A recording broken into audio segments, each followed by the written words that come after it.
PharmaVentures, experts in deals and alliances. Welcome to PharmaVentures Insights at Biotech and Money in London, 2016. Today we have with us Simon Haworth, founder of Sino-UK Fund. So Simon, building the bridge between China and Europe with investment. What's your background and how did you get into this space? Yeah, my background is actually more on the commercial side. I've been working in listed activities. We've had some success with PharmaVentures in the past, and people began to tell me that China might be a new source of capital and obviously a major market.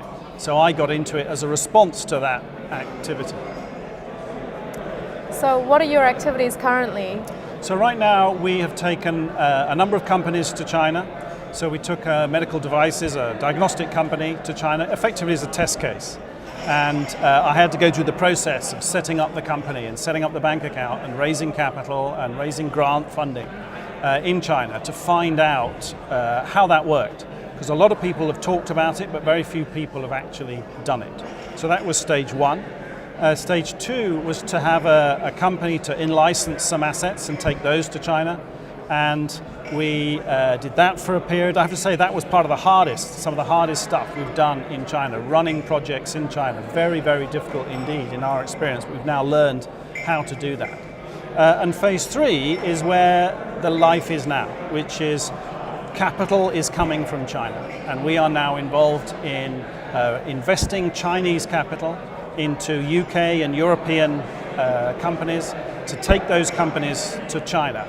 And the great issue we have is that people here at the conference tell me repeatedly they have wonderful assets. They are relevant for China, but they know that they don't know how to access China. And so if we're comparing ourselves to another source of capital, we are $1 of capital plus the ability to access China.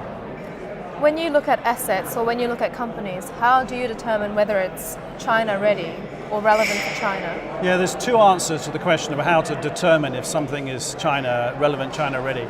China relevant is very easy. Most of our assets are China relevant to the Chinese market. China ready is much, much more difficult. They have to be later stage assets.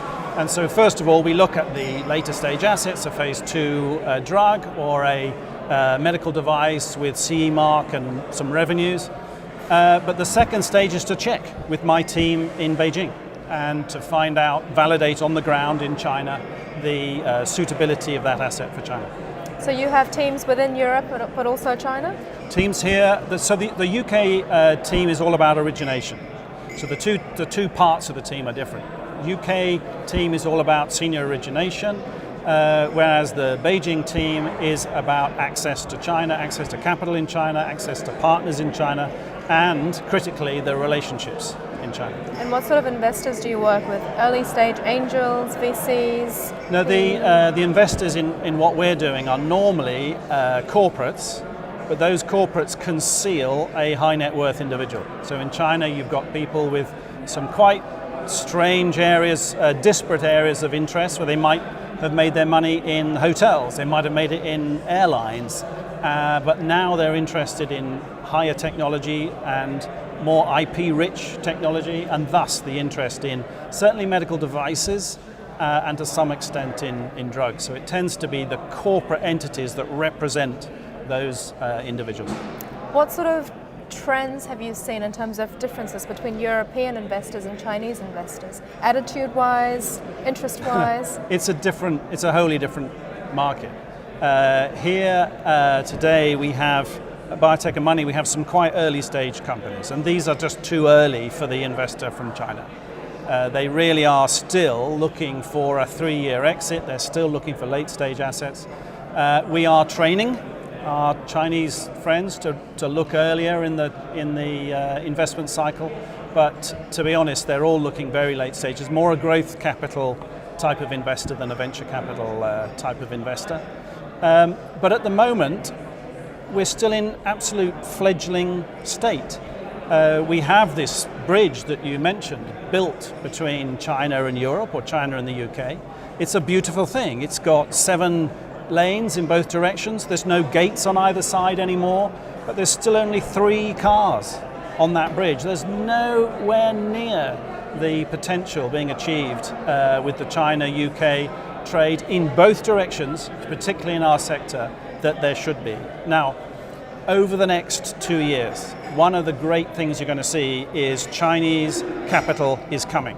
There are going to be funds like us, there's going to be other funds, normally from a particular region in China or a science park in China, and they will be here. They will start investing, and in the next 18 months you're going to see a big change in that.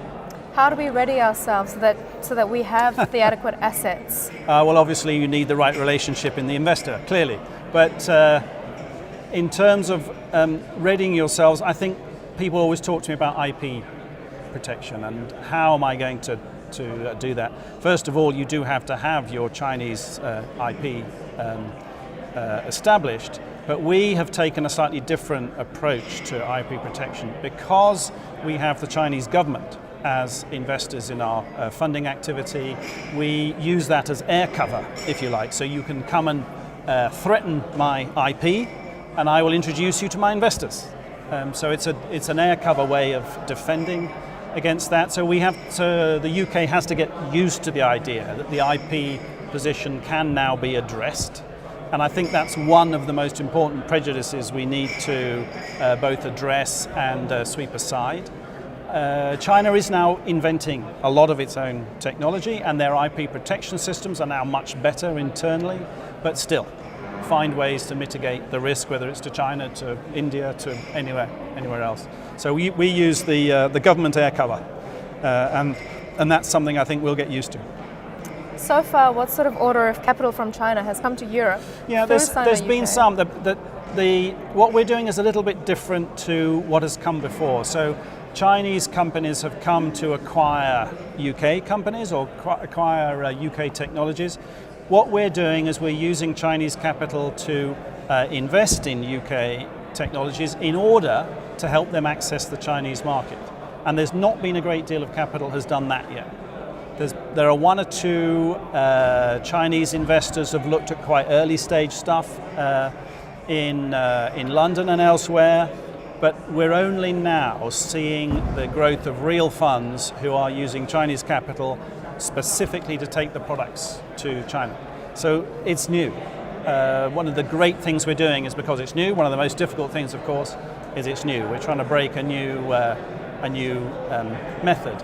And as an interesting example, we've been talking today and yesterday some of the listed companies, and they don't have access to China either. They know that they don't have access to China. Some of these companies have fantastic assets, but not yet exploited to the full in China. And so we're trying to find ways with Jefferies and others to construct a method by which we can work with a listed company to develop their technology in China, go through the regulatory process in China. And when you're engaging private capital with a listed company, it's quite difficult to do, but there are some methods now with specifically purposed subsidiaries that might be possible. So this whole empty bridge may be able to take PLC listed entities and their assets to China, as well as the later stage private companies. Are these Chinese investors open to providing market access, market support to their investee companies? Absolutely. Absolutely. If so, what level? Yeah, that's the whole point about the difficulty of access to China. We are providing exactly that. That's entirely the point. So thank you for marketing my business very nicely. But it is the point. Because so many people know they can't access China, they don't do it. They go to the States, they go anywhere else. And there are some amazing assets suitable for China, ready for China, that people are just not taking in that direction. My complaint about this beautiful bridge is there's no queues for the bridge. There's no one even trying to get on the bridge at the moment, really. There's only a very, very few. So we have to provide a hand-holding locally, and that means I have to have a local partner and team from my side in Beijing and across China in the centers that we're working.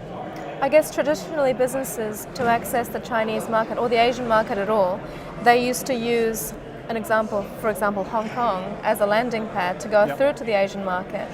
And I guess with tools like the Sino-UK Fund, you don't really need that stepping stone anymore. You can go directly to your market of interest. We looked at this process. When I went into America a few years ago, I used Boston as a stepping stone into the States.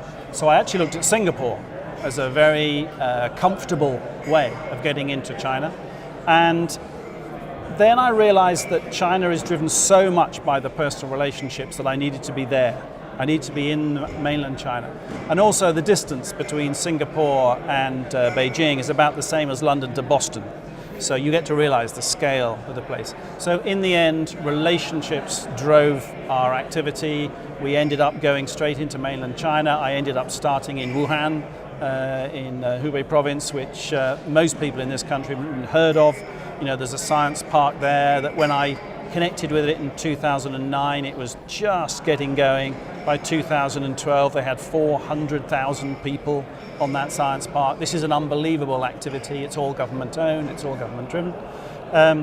So yes, the concept of using Hong Kong as a stepping stone is possible.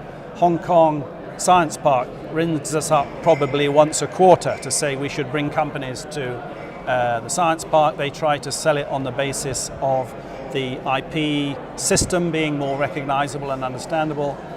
The reality is, for me at the moment, it's easier to go straight in with the relationships I have into mainland China. We've had some interesting political happenings this year. Do you see those having impact at all in our relationship with Chinese businesses and investors?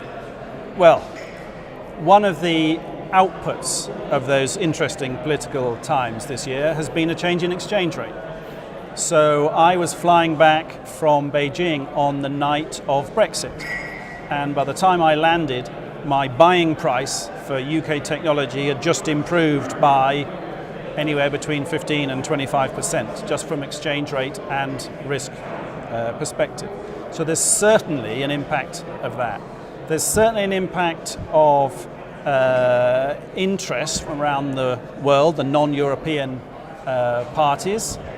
But I think the reality of the engagement with China is bigger than that. So if you think about these questions of China about are they going to make a 7% GDP growth or 6 or 5? Well, first of all, those numbers are pretty extraordinary for us as a concept. But what China has committed to is to increase the level of Western meds, both medical devices and drugs, from about a 10 or 15% access today to 80% access to that market in the next 5 years, in the current 5-year plan. What that means is a change in GDP level is irrelevant. We're trying to engage ourselves in a market of 1.5 billion people that is going from 10% coverage to 80% coverage. Forget the change in time. That alone is the picture of the opportunity. Well, it sounds like you're in a very exciting time with Sino-UK Fund and your other activities, and I wish you all the best. Thank you very much for your time today with PharmaVentures Insights. Thank you. We are delighted to talk to anybody who's interested in China. And I would make that as a final point, really, which is that for me, I need more cars, more lorries on this bridge. And I want to encourage other people to get onto that route, and I will help as many others as I can. We have been through, believe me, some learning along the way. And so thank you very much. I'll be delighted to help any of your connections that are interested in this market. Great. Thank you.